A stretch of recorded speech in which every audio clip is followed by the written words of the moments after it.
Welcome to today's edition of the AI Eye, watching stock news, deal tracker, and advancements in artificial intelligence. Good morning and welcome to today's special edition of the AI Eye podcast and Investor Ideas. Today we're talking to Mr. Marek Hemsa, IP and Partnership Consultant for Fintech innovator AppTech Payments Corp, trading on the NASDAQ APCX, discussing the importance of patents in fintech and also talking about how AI and machine learning plays a role in the future. Well, good morning and thanks for joining us today on this podcast. For our listeners, can you talk about your IP background and when and how you got involved with AppTech? Thank you. I got involved in IP back in 2004, wrote my first patents, and AppTech, I got involved with them in 2000. Actually, before AppTech, it was Transcendent One in 2006, which became AppTech subsequently, since 2006, I would say. And what is your exact relationship? I know you're an IP consultant. What is your exact relationship with AppTech? Oh, so I helped write the fundamental patents, and I'm one of the founders. I was originally here when the company started, and we wrote some fundamental patents that we want to take to market in a system and method. And I think a whole universe has been built around what the patents we have are on, and that's why we're here today. So in talking about that, how important are the patents to fintech companies, and specifically, how important is that to AppTech? Oh, absolutely. They're very important. IP will be the key differentiator as the fintech space continues to mature. As you see, it's getting very crowded. Domestically, it's a smaller market than globally, but unfortunately, there's more competitors in a market that has less fish to go after. As you know, unbankable in the United States is like 100 million. Some estimates say as low as 5 million. So it's a range. So it's called 40 million. But globally, you have almost 2 billion. Former CEO of PayPal was talking about that the other day. 2 billion unbankable worldwide. So look at the opportunity. Is it domestically or internationally? And right now, I think it's international.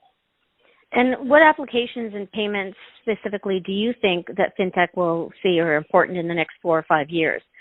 What do you think the future of it looks like? And would your patents apply? Oh, banking, absolutely. Bar none will be the most important application in payments. As brands, I call brands affinity groups. Their customers call them, offer virtual accounts. I mean, you're seeing it happen with T-Mobile and Boost, and they're offering bank accounts because they want to, compete. And at the end of the day, these payment networks, if you will, are going to be born. And the only way to, compete with the payment systems is banking. Because the last mile is really MasterCard and Visa, and that last 1% to 2%, the only way you can sidestep it, if you will, respectfully, and be, independent of that is be on the banking rail. Do a bank-to-bank transfer. There's no waiting time. It's real time. It's the Fed real time. I mean, it's the future. And with all the buzz that's out there on AI and machine learning, can you talk about how that plays a role in fintech? And I know it goes from simple to advanced, and how you see that moving forward in the future as well. AI is really, it's an overlay, right? So when these chat systems like our IP, which is two-way chat, that's a communication system between an enterprise and a cell phone. People do it all the time.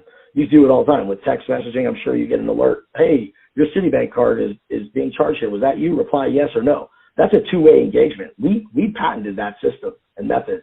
So it's not just about fintech. It's about communications and building the communication systems that drive fintech into the next world. And that really becomes with being that dial tone. We're the dial tone when it comes to communications on wireless and banking at the end of the day. And we combine that, and that's why banking will be the last mile. And that's what we're here to do, is to build one network where it's a single ledger transaction between you and I, and the money moves instantly. Like if you and I both banked at Bank of America and we went in there and we moved the money, it happened instantly. Whereas if you were at Wells Fargo and I'm at B of A, there's what we call a hop. And that hop is either in the form of a check, a wire, or a debit through a credit card, right? That takes time to settle. Well, we're talking about instant real-time money, but that all comes in one place, one network, and that's what commerce is about. One of the things I talked to Luke about in a previous podcast, and you just brought it up right now, is that all of these patents and companies that might be using your technology that represents potential revenue streams. And when you're talking about getting a text from your bank, we all get them, was that you? So all of those times, is that potential revenue for the company, or how does that work? Yeah, so, it's interesting because our fundamental patents are two-way SMS, So when you see Twitter today, or you see any communication systems over SMS, whether it's a two-factor authentication to get into your account or a PIN to authorize a wire, that's the core system, is the dial tone. Any enterprise system to any cell phone can talk back and forth, and we can store that data. That's our first and most important patent, in my opinion. The text-to-pay patent, which text payments alone, $180 billion was transacted in text payments alone last year. What is our piece of that? I don't know.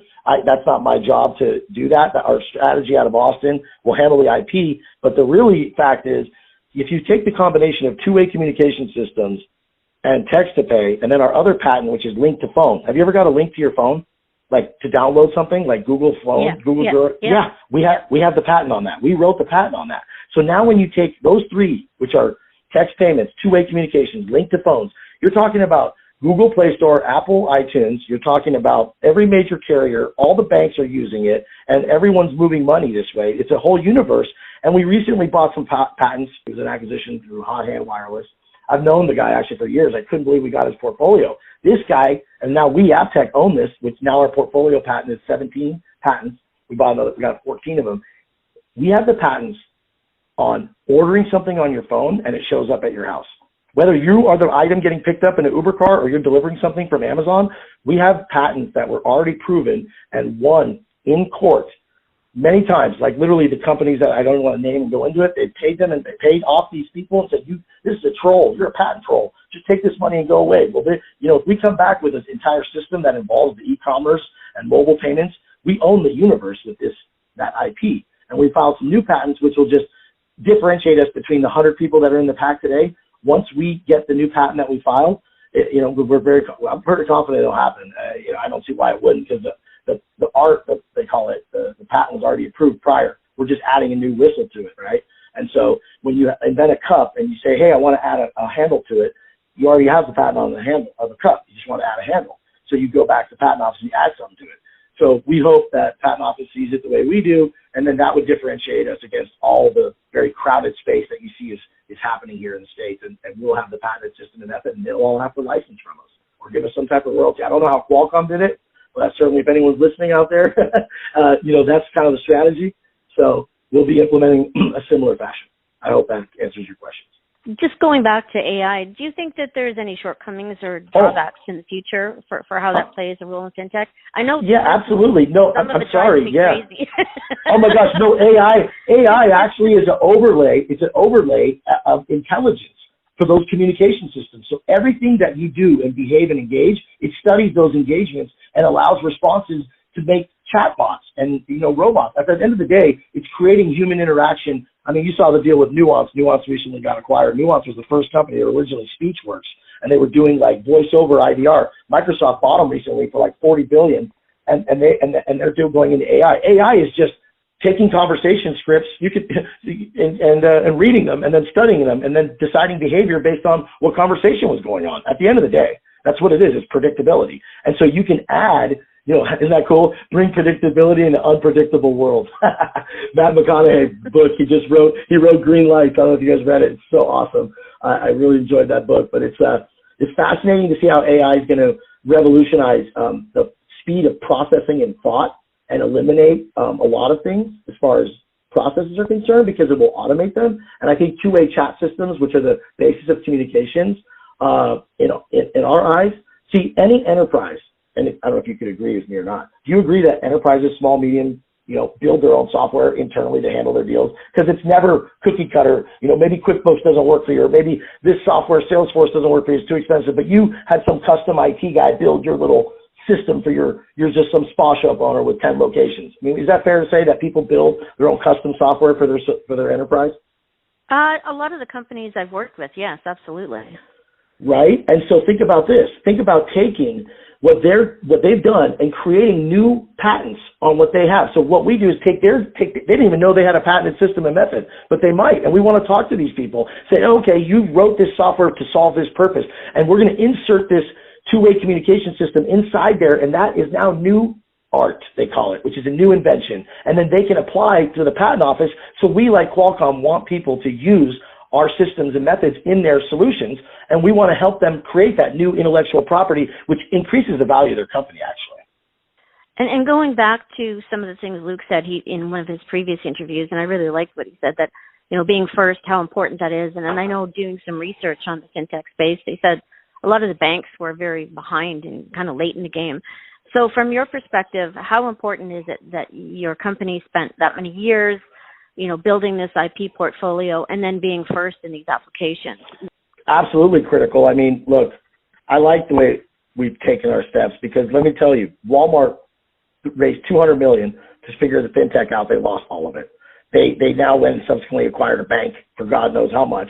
And the reality is they were doing it because they did money transfer services at Walmart. You're aware, right? They got charged for, a lot of people there's a lot of frauds and scams in the P2P payment space. As you know, it happens with Zelle and all these places, and then people are getting their accounts drained. Walmart didn't really care because they just let it happen. They got fined like $20, $30 million by the agency. I don't know which agency it was, governing board, but so they just went and bought a bank. I mean, so clearly they want to compete with Starbucks, and they are going to come out with their own bank. But my point is, we avoided losing $200 million.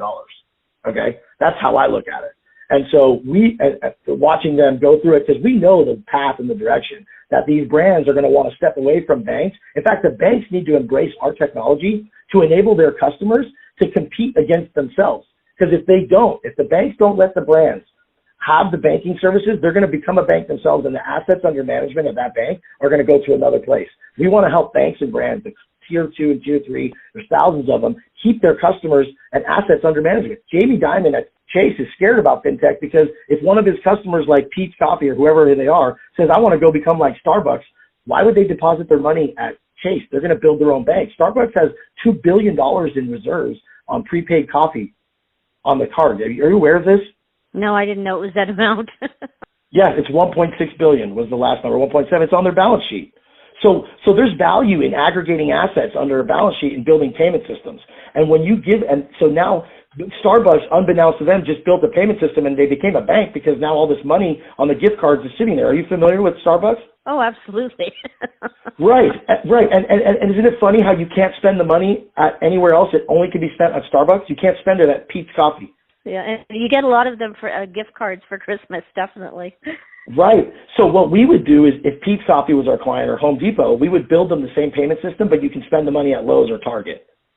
See the difference? And that's what banking does. And so being able to navigate and understand how to make money ubiquitous, how to solve all the problems, needs of frictionless payments, but at the same time get the benefits and perks of a no MasterCard Visa situation, right? Visa and MasterCard is not involved in that $2 billion in payments.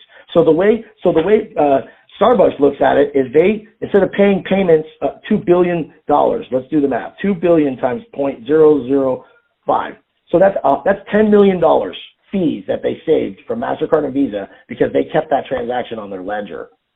So that's the financial decisions that brands need to make to think about how to implement banking transformation into their business. This is a conversation about banking transformation. And we like to open that door with anyone who has time because we love to learn about them and solve their problems. Well, that's pretty exciting. I didn't really, even looking at your website and everything, didn't really understand a lot of the applications until this conversation. So I really thank you for that. And I think it will work for a lot of the listeners and investors as well. I think you really gave a great insight as to how this can really, as you said, become banking transformation. Right, and really to add to that is when I share with you the progression of an evolution of Starbucks mobile pay and then Walmart trying to become a bank, we are Starbucks plus Walmart because we want to enable the brands to offer bank accounts to their customers and aggregate the assets under management. Effectively, look, I've got a Chick-fil-A gift card. I put $10 on it. I bought a Chick-fil-A. What is the use of this thing? Because there's $4 left and I can't do anything with it. There's no utility except I got to put more money to get more chickens. I'm like, what is this? Give me some utility. So let's talk to the car dealerships out there who have customers who show up and say, hey, I need a loan for a car, but my FICO is no good. Well, don't worry about that. You got a paycheck? Well, why don't you directly deposit it here with me, and then I'll give you a better rate in exchange, right? Car dealer bank A, right? And then they're going to say, wow, wonderful. Now you've got security because you got his paycheck, right? He can now debit and credit that account, like his utilities, bills, whatever. And then the balance that's left there, well, if he wants, he can push it to his traditional B of A account or Wells Fargo account. But at the end of the day, he's walking off that lot with the car. Okay? And how does that benefit a car dealer? Imagine this. Imagine you're a top software company. There's 140,000 car dealerships in America now. I guarantee you there's a software player out there who owns 20,000 of those customers. If you took 20,000 dealerships, all 30,000, that's about a third, right? No, it's about a fifth. Is that a good number? Google it. Auto dealerships, 140,000 in America. I'm calling it. There's 30,000 of them, let's say, use the same software. And the average car dealership does 50 loans, all in-house, and they are, the average customer makes $5,000 a month, and they have an average ending balance every month of $1,000. You got me so far with all the assumptions? Yeah. At the end of 1 year, assuming each person got a 4-year car note, in year one, that software company would have $18 billion under management. And then in year two, it'd be double. Year three would be triple. And by the fourth year, the first year note retires. So what is it worth to a software company out there that's listening to aggregate all those assets for those car dealerships? Because you became the credit union of the car dealerships, right? At the end of the day, we're talking to events companies and groups that want to become the credit union, the bank for the event sector. Each sector is really an affinity group. And Jamie Dimon's worried because his customers, like whoever they are going to want to go do what Starbucks is doing. They're going to want to do what Walmart's doing. And banking transformation is scaring people because it's like, wow, all these assets under deposit are going to go to another entity, and that entity is the brand. We're going to give the power to the brand. And let's have the conversation about where we are in banking today, where we're going tomorrow, how to fill those gaps, and what's the first step and second step in that conversation with us. And let's take that journey. That's very exciting. I look forward to talking to you again in the future, especially as things roll out for AppTech and getting some more insight on what's happening in the banking space. I have to assume, too, when you're talking about all this for a consumer, there's going to be a lot less fees. I mean, one of the biggest frustrations people have with banks is all the banking fees. Yeah. So did you understand that? Did I explain that you'd have $60 billion approximately under management? What can you do with $60 billion? Can you borrow against it and refinance your debt? Can you grow your locations? You see where I'm going with this? The banking concept? Right. And